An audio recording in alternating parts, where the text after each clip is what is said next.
Welcome back to Nicki Woo Cozy Stories. I'm your host, Nicki. Tonight, we continue our cozy retelling of The Secret Garden, Episode 7, The Little Rajah. The afternoon had been full of the scent of damp earth and the quiet strength of growing things. Mary Lennox had spent the final hours of daylight in the secret garden, her hands tucked into the pockets of her coat, feeling the small, certain weight of the wooden door key. Before she had left the garden, she had found it, a bit of paper Dickon had left for her. It was a simple drawing of a missel thrush sitting in its nest, with a few carefully printed words beneath it. "I will come back."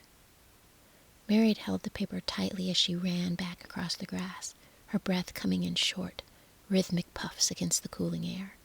When she reached her room, she found Martha turning down the bed. The hearth was glowing with a low, amber light, casting long, soft shadows across the heavy furniture. "Oh, Martha," Mary exclaimed, her face flushed from the wind. "Look what he left. He says he will come back." Martha took the paper, her thumb tracing the rough edges of the note.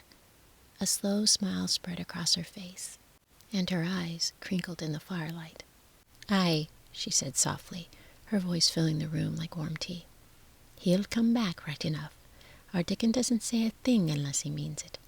If he's told thee he's comin', then they can rest easy. He's like the moor itself, Mary. He stays true to his word, he does." They sat by the firelight for a little while, the house quiet around them.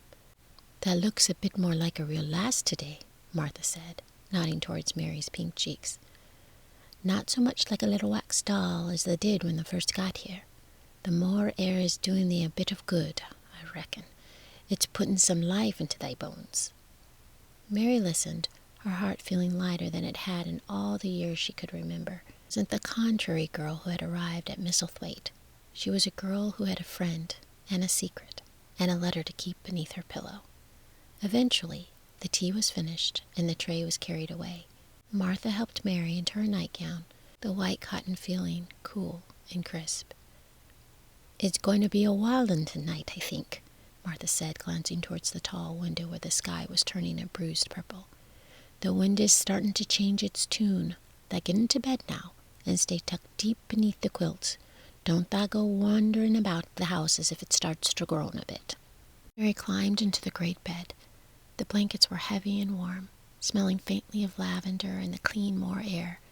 Martha leaned over and blew out the candle, leaving only the dull red glow of the dying embers in the grate. "Good night, Mary," Martha whispered. "Sleep thee well."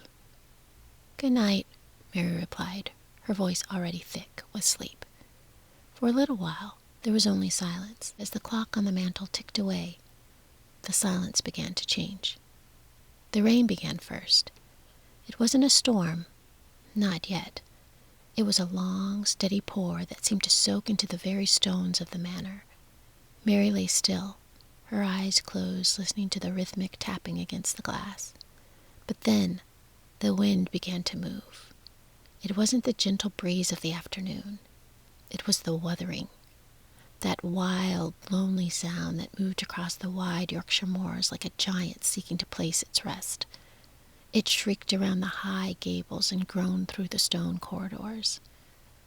Mary opened her eyes. The darkness of the room felt thick and heavy. The cozy feeling of the letter was still there, tucked beneath her pillow, but outside the door, the house was starting to wake up. It was a terrible sort of night, full of shadows and secrets, and the old wood of the manor seemed to sigh and settle as the storm pressed against it. And then, through the roar of the wind, she heard it. The cry. It was a sharp, fretful sound, a human sound. It was the sound of someone weeping in the dark, someone who sounded tired and lonely and very small. Mary didn't wait. The contrary girl was wide awake now, and she would not be put off by the dark or the distance. She reached out and felt for the heavy brass candlestick on her bedside table. Her fingers found the matches, and with a sharp, small scrape, a tiny yellow flame blossomed into the room. It flickered into the draught, casting long, dancing shadows against the heavy wardrobe and the tall, silent curtains. She slipped into her velvet dressing gown and pulled the cord tight around her waist. The floorboards were cool against her bare feet as she moved towards the door, but she hardly felt the chill. Her heart was beating a steady, quiet rhythm against her ribs. Thump, thump, thump, like a small drum leading her into the unknown. She opened her door. The corridor was long, black, a tunnel that seemed to stretch on forever. The light from her candle was small, but golden. It only reached a few feet ahead, pushing back the shadows just enough for her to see the next step, the next piece of dark wood, the next stretch of cold stone. The house felt immense tonight. It felt like a living thing that was holding its breath, watching the small girl with the golden light as she moved through its veins. Every creak of the floorboard sounded like a gunshot in heavy silence, and the wuthering wind outside groaned against the stone walls, making the very air vibrate. Mary walked slowly, her eyes wide and watchful. She passed the tall, dark portraits of people who had lived at Misselthwaite hundreds of years ago. In the daylight, they were just old paintings, stiff and forgotten. But tonight, in the shifting glow of the candle, their painted eyes seemed to stir. They followed her, glinting with a strange, silent life as she passed. She passed the heavy oak doors of the rooms that were always locked, rooms where the air was stale and no one had slept for a generation. She felt very small. She felt like the only living thing in the world of ghosts. But beneath the roar of the storm, the crying grew clearer. It was no longer a faint thread. It was a sharp, fretful reality. It pulled at her, guiding her through the labyrinth of the ancient gallery. She turned corners that she had never seen and walked past tapestries that felt like heavy, sleeping giants. Finally, she reached the turn in the hallway where the great tapestry hung, the one that she had seen once before, the one that hid the secret. The fabric was thick and rough, smelling of dust and centuries of silence. Mary reached out her free hand and pushed it aside. The metal rings chimed softly, a small silver sound that broke the dark tension of the hallway. Behind the tapestry was the door. The handle was made of cold iron. It felt like ice against her palm. Mary took a deep breath, the candle flame trembling in her hand. She turned the handle with a slow, heavy creak that seemed to echo through the very foundations of the manor. She pushed the door open, just an inch, then two. The sound of the weeping was loud now. It was right inside. Mary stepped through the door and held her candle high. The light spilled into the room that was hidden away from the rest of the world. It was a room filled with the glow of a low fire, the scent of exotic woods, and the heavy weight of a secret. Mary stepped into the room, her candle flickering in the sudden draft. It was a large room, larger than she had seen in the manor, but it felt crowded with shadows. The air was warm and heavy, smelling faintly of exotic spices and the sharp, clean scent of wood smoke from the low fire in the grate. Heavy velvet curtains hung from the windows, blocking out the wild wuthering of the moor. In the center of the room stood a great, carved four-poster bed, its canopy draped in silk. And there, sitting upright against a mountain of pillows, was the boy. He looked like a figure carved from old ivory. His face was thin and sharp, his skin so pale that it seemed almost translucent. He had a forehead that was too high for his small face, and eyes, large, agate gray, eyes fringed with long black lashes that stared at Mary with a look of absolute wonder. The crying had stopped. Now there was only the sound of the rain and the quiet, rhythmic thrum of Mary's own heart. "Who are you?" the boy whispered. "Are you a ghost?" No, Mary said, her voice sounding blunt and solid. I am Mary Lennox. Who are you? The boy's large eyes never wavered. I am Colin, he said. I am Colin Craven. I am Mr. Archibald Craven's son. Mary took a small step closer, her eyes widening. Mr. Craven's son? But I did not know he had a son. I live in this house too, and no one told me you were here. The boy reached out a hand. It was thin, with long, pale fingers. He moved it slowly, as if she might vanish. If you are real, he said, then come here, come closer. Mary walked toward the bed. The carpet swallowed the sound of her slippers. As she drew near, the boy touched her sleeve, his fingers trembling. You are warm, he breathed. You're not a ghost. But why have they kept you hidden? Why did you come? I wasn't hidden, Mary said, her voice steady. I heard someone crying. I've heard it many nights, and tonight I chose to find out who it was. It was you. Colin's lips moved, a shadow of a scowl crossing his pale face. I am kept here because I am ill, he said. Everyone says so. They say I'm going to be a hunchback, and then I'm going to die. At least, that's what they expect. Mary looked at him closely. She didn't offer him pity. She offered him a question. Who says you're going to die? The people who watch over me, Colin answered gloomily. The servants whisper when they think I am asleep.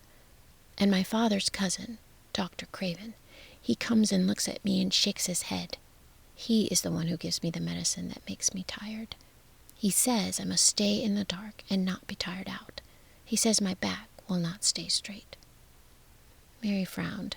She remembered things Martha had mentioned about the family. Is he the only doctor who sees you? No, Colin said, his voice turning sharper, more imperious. Once, a great doctor came all the way from London. He was different. He didn't look at me as if I were a broken thing. He said if I were a sensible boy and went out in the fresh air, I might grow strong. He said there was nothing wrong with my back that couldn't be helped by the sun. He looked toward the heavy, dark curtains. But Dr. Craven told him I was too weak to be moved. He told him the air would kill me. And so the London doctor went away.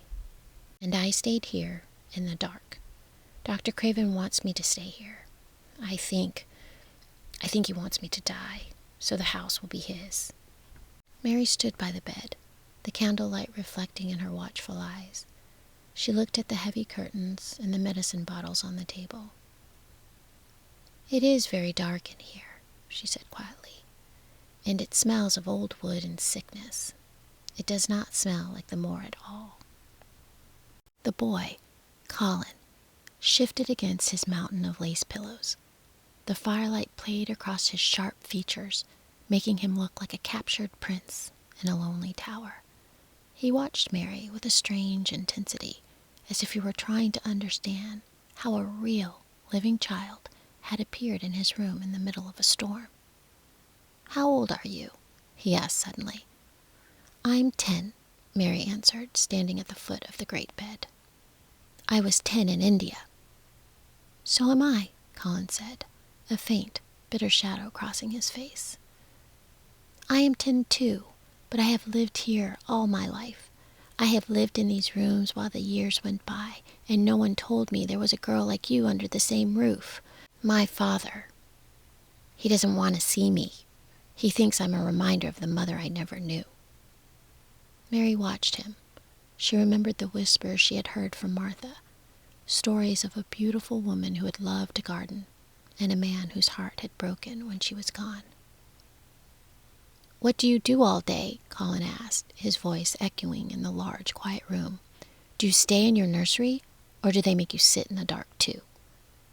I'm outside most of the time, Mary said, her contrary mind working quickly. I run on the moor. I play in the gardens. There are many gardens at Misselthwaite, Colin. Have you ever seen them? Colin shook his head, a strand of dark hair falling over his pale forehead. I see nothing but these walls. I see the fire and the books. and the nurses who look at me as if I were a ghost already. Tell me about the gardens. Are they beautiful?" Mary felt a cold prickle of fear. She thought of the wooden key in her pocket and the small door hidden beneath the thick ivy. This boy, this son of the master, could order the servants to take him anywhere. If he decided he wanted to see her special place, the secret would be gone. The garden would be filled with gardeners and tools, and the magic would vanish. "They are interesting," Mary said cautiously. "But there is one that is different. I heard a story about a garden that was locked up 10 years ago. A garden that has no key since your mother died." Colin sat up straighter, his agate gray eyes flashing with a sudden sharp light. "Locked," he repeated. "Why would a garden be locked? My father owns everything here. If he wanted a garden opened, he would open it." "They say he buried the key," Mary whispered, her voice dropping in a rhythmic, steady tone. "They say he hated the place because it reminded him of her. If it has been closed for 10 years, imagine what it must look like now, Colin. It would be a wild place. A place of gray branches and sleeping roses. It would be like a garden in a fairy tale that has been put to sleep by a spell." She saw the spark in his eyes. He wasn't thinking about his medicine or his back anymore. He was thinking about the mystery. "I want to see it," Colin declared, his voice ringing with the authority of a boy who is used to being obeyed. "I shall make them find it. I am the master's son. I will tell Mrs. Medlock that I must be taken there." "No!" Mary exclaimed. Colin froze, his brow furrowing into a scowl. "No? Why do you say that to me? No one says no to me here." Mary took a slow breath, forcing herself to be calm. "Because," she said, leaning closer to his bed, "if you make them find it, it won't be a secret anymore. If everyone knows about it, the servants will go in and prune the trees and dig up the paths. It won't be ours. Don't you see? A secret is only a secret as long as it stays hidden. If we could find the way, if we could find the key, we could go there together, and no one in the house would ever know." Colin watched her, his expression softening from pride into genuine curiosity. "A world that doesn't exist to anyone else?" he repeated softly. "Yes," Mary whispered. "And if you ever found it, Colin, you wouldn't tell, would you? You wouldn't let them spoil the secret by being the master of it." Colin was quiet for a long time. The little air seemed to be thinking. "No," he said at last, a tiny smile touching his ivory lips. "I wouldn't tell. I like the idea of a secret. No one tells me anything in this house. It would be a fine thing to have a secret that belonged only to me." The storm outside had reached its peak, the wind screaming against the stone gables of the manor. But inside the room, the air had turned still and quiet. The secret garden hung between them now, a bridge between two children who had both been forgotten in different ways. Colin leaned back into his pillows, his face still pale, but the sharp, fretful lines around his mouth had softened. The excitement of the secret had exhausted him. His large, agate gray eyes looked heavier now, reflecting the low glow of the fire. "I'm glad you came," he whispered, his voice losing its imperious edge. "I feel different. Usually, when I'm awake at this hour, I only think about the hunchback in the dark. But now I'm thinking about the sleeping roses." Mary sat on the cushioned stool near the edge of the bed.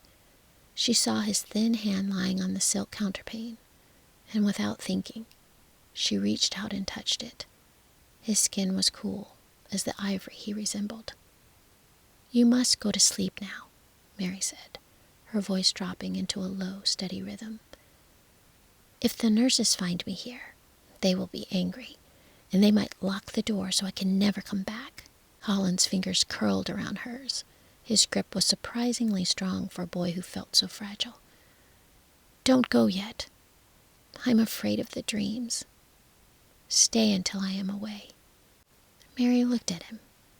She remembered the ayah in India, and the way the servants would hum to keep the shadows at bay. She began to tell him, in a soft, wandering way, about the things she had seen in the far-off palaces, about the gold-draped elephants, the bright parrots, in the trees, and the heat that felt like a heavy, warm blanket. She didn't call him Rajah, but she spoke of the young princes who sat on the silken cushions and listened to the music of the flutes. And as she spoke, she began to hum. It was a low, wordless tune, one that didn't belong to the Yorkshire or the moor. It was a song from another world, rhythmic and slow, matching the steady thump, thump of the heart. Colin's eyes began to flicker. He watched her for a long time, his breathing becoming deeper and more regular. The tension left his shoulders, and he sank deeper into the lace pillows. "It's like the wind on the moor," he murmured, his voice trailing off into a sleepy blur. "The secret garden." Mary didn't stop humming. She watched as his long black lashes finally settled against his pale cheeks. He looked very small then, not like the master's son, and not like a ghost, but just like a boy who had finally found a reason to close his eyes. She stayed until she was sure he was into the deep, cozy warmth of sleep. Then, very slowly, she withdrew her hand. She picked up her candlestick, the flame now a tiny stub of wax, and moved toward the door. The night was still howling outside the velvet curtains, but as Mary slipped back into the dark corridor, she didn't feel small anymore. She'd found the secret of the crying, and she had turned a prince into a friend. The rain had returned with the daylight, a gray, steady downpour that turned the moor into a blurred sea of mist. Mary spent the morning alone, the silence of the house feeling heavier now that she knew what lay behind the distant doors. She sat by the window, watching the drops race down the glass, her mind drifting back to the ivory boy and the soft glow of the fire in the hidden room. It was well into the afternoon when the door finally opened. Martha walked in, the familiar, comforting click of her knitting needles providing a rhythmic counterpoint to the rain. She looked exactly as she always did, her face rosy, her movements brisk, and a long gray wool stocking growing steadily from her needles. "Well, Miss Mary," Martha said, her voice as warm as a wool blanket, "there looks like a little owl sitting there in the dark. It's a weary day for a lass to be copped up, isn't it? Brought thee a bit of cake and some tea to warm thy bones." Mary watched the needles flash. Martha seemed so settled, so unaware that the world of the manor had shifted during the night. "Martha," Mary said, her voice quiet and steady, "I know where the crying was coming from." The needles didn't stop, but Martha's hands seemed to stiffen for a fraction of a second. She didn't look up from her wool. "Does tha now?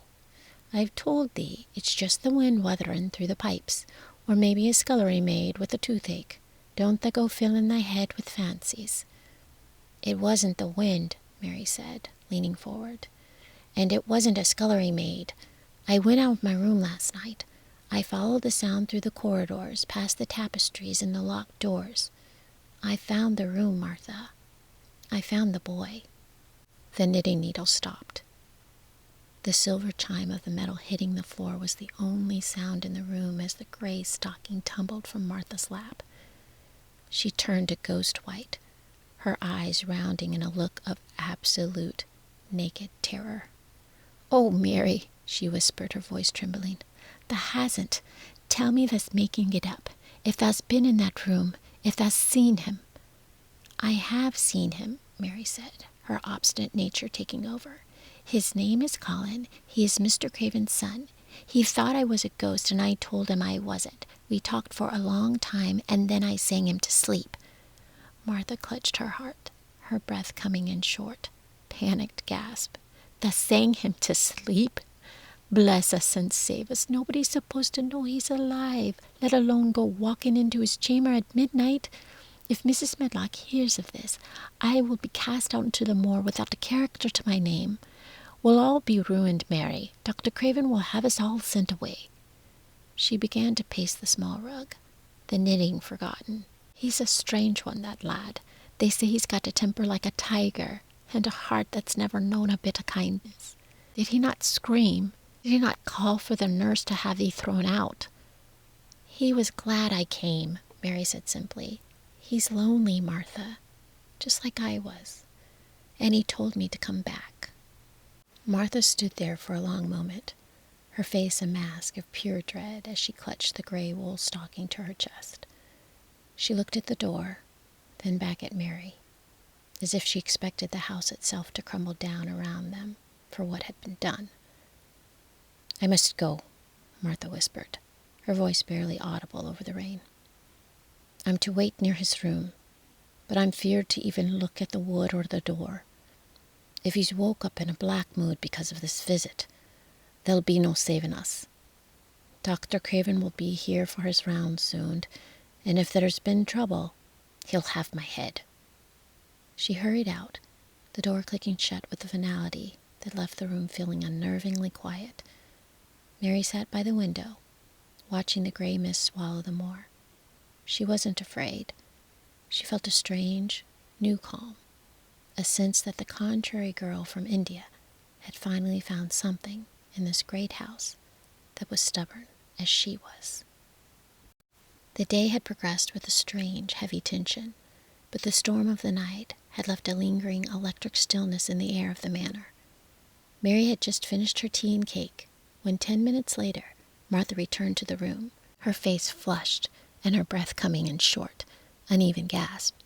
She looked as though she had just witnessed a miracle or a catastrophe. "Well, thou hast bewitched him," Martha cried, leaning against the door frame and clutching her chest. "He's up on his sofa with his picture books looking as sharp as a needle. He's told the nurse to stay away until 6 o'clock. Told her right to her face he did. And I'm to wait in the next room, like a sentry at a palace gate." Mary stood up, smoothed her dress, and looked at Martha with a calm, knowing expression. The contrary girl was not surprised. She had felt the change in the air the moment Colin had touched her sleeve the night before. "The minute the nurse was gone," Martha continued, her voice thick with disbelief, "he called me to him and says, 'I want Mary Lennox to come and talk to me, and remember you're not to tell anyone. Tha'd better go as quick as thou can, Mary. When he's in a state like this, there's no telling what he'll do if he's kept waiting.'" Mary did not need to be told twice. She followed Martha back through the labyrinth corridors. The portrait still watched from the shadows, and the floorboards still creaked underfoot. But Mary felt a new sense of purpose. She was no longer a secret wanderer. She was an invited guest. When they reached the heavy door behind the tapestry, Martha paused, her hand trembling on the latch. "He's waiting," Martha whispered. "And remember, Mary, don't thou go crossing him. He's used to having the world on a silver string." Mary pushed the door open. The room was flooded with a pale, wintry light that made the boy look even more like a delicate ivory carving. He was no longer buried in the lace pillows of the great bed. Instead, he had been moved to a velvet sofa near the fire. Scattered all around him were magnificent books, huge volumes with gold leaf edges and brilliant hand-painted illustrations of birds, flowers, and far-off lands. Colin looked up as she entered. For a long moment, he didn't say a word. He just watched her with those large, agate gray eyes, as if he were checking to make sure she was the same person that he had met in the dark. "I've been sitting here for 10 minutes, he said at last. His voice was quiet, but it held that sharp, imperious ring. "I made them move me. I made them bring the books. I wanted everything to be ready." Mary didn't move toward the sofa right away. She stood by the fire, warming her hands. "I had to have my tea," she said, her own voice just as steady as his. "And Martha was frightened. She thought you'd have a tantrum because a stranger came into your room." A flicker of a smile, haughty but curious, crossed Colin's face. I only have tantrums with people I don't like. I think I shall like you. Sit down here, on this stool. I want to see you in the light. Mary walked over and sat. The books were spread out like a colorful carpet between them. Colin reached out and touched the cover of a massive volume bound in green leather. I have hundreds of these, he said, looking at the gold leaf edges. But the pictures don't talk. They don't tell me what the wind feels like on the moor, or how the things grow in the earth. I want you to tell me about the garden that is locked. I thought about it all night, about those roses sleeping under the snow, and the key that no one can find. He leaned closer, his thin face silhouetted against the firelight. Tell me, Mary Lennox, he whispered, if you found the key, would you tell me, or would you keep the secret all for yourself? Mary looked at him, her contrary face unreadable. She felt the heavy weight of the key in her pocket, but she didn't flinch. Instead, she asked him a question of her own. Why should I tell you? You're used to everyone doing exactly what you want. You think you can just order the world to open its doors for you. Colin's brow darkened for a second, but then he looked at her with a flicker of genuine interest. You're the only person who speaks to me like that. Everyone else is afraid of me. They whisper and they walk on their toes. Why aren't you afraid? Because, Mary said, leaning back on her stool. You remind me of something I saw in India. I lived there, you know, before I came to this house. India? Colin's voice rose with curiosity. He forgot about the key for a moment. I have books about India. Tell me, what do I remind you of? You remind me of a Rajah, Mary said plainly. I once saw a young Rajah in a procession. He was sat on an elephant in a carriage made of gold and silver. He was covered in jewels that flashed like fire, but his face was very pale and very still. He looked as if he thought that the whole world was made just for him to walk on, and if anyone displeased him, he could have their heads cut off with a single word. Colin stared at her, his mouth slightly open. He didn't look angry. He looked fascinated. A Rajah, he repeated, the words sounding exotic and powerful in the quiet Yorkshire room. And do I look like him? Do I look like a king? You look like a young Rajah who's been shut up in a palace for too long, Mary replied. You have the same way of commanding people. That is why I am not afraid of you. I have seen Rajahs before, and they are just people. Usually quite lonely people, I think. Colin looked down at his thin, ivory hands, then back at the gold-leaf books. The comparison seemed to please him. It took the sickness out of his isolation and turned it into something royal. A Rajah, he whispered again, a small, proud smile touching his lips. I like that. If I am a Rajah, then this room is my court, and you shall be my first visitor who is not a servant. Now, tell me more about the Rajahs. Tell me about the elephants and the gold. The transition from the gold-draped elephants of India to the wild, salt-breathed moor was as sudden as the turn of a page. Mary sat on her stool, her eyes bright as she watched Colin's pale face. He was no longer slumped. He was leaning toward her, his books forgotten, on the velvet sofa. But there is someone else, Mary said, her voice dropping into the rhythmic storytelling tone. There is a boy named Dickon. He doesn't live in a palace, and he doesn't have any jewels. He lives in a cottage with 12 brothers and sisters, but he has something even a Rajah doesn't have. What is it? Colin asked, his agate gray eyes wide. He has a way with live things, Mary replied. He can talk to the birds and the rabbits. He knows where the foxes hide and how the moor ponies think. He says that if you stay still enough, and still as a stone, the creatures know you are a part of the earth, and they aren't afraid of you anymore. Colin looked down at his thin, pale hands. I have stayed still for years, he said, a trace of old bitterness returning, but nothing has ever come to me. That's because you were staying still in the dark, Mary countered, her contrary spirit flaring. You have to be out where the wind is. Dickens says that even when a branch looks as gray and dead as a bone, there might be a wick of green life inside of it, just waiting for the sun. He says you can't see wick unless you're looking for it. She began to describe Dickens' funny face, his wide, cheerful mouth, his nose that turned up at the end, and his round blue eyes that looked like the Yorkshire sky. She told Colin how Dickon had once brought a newborn lamb home in his jacket to keep warm by the fire. And as she described the lamb's wobbly legs, and the way Dickon talked to it, a strange thing happened. A sound broke the silence of the room. A rusty, clicking sound that grew into the genuine chuckle. Colin was laughing. Mary looked at him, surprised that she began to laugh too. Soon, the two of them were in fits of giggles. They imagined Dickon with a squirrel in one pocket, a crow on his shoulder, and a fox following at his heels. They laughed until Colin had to press his hand to his side, his face flushing with a healthy, sudden pink. In that moment, they weren't Ghost and Contrary Girl. They were two ordinary, healthy, natural 10-year-old creatures who had forgotten to be miserable. "Don't let us talk about dying," Mary said, catching her breath and looking at him firmly. "I don't like it. Let us talk about living. Let us talk about the green points that are pushing up through the earth right now, even while we were sitting here in this stuffy room."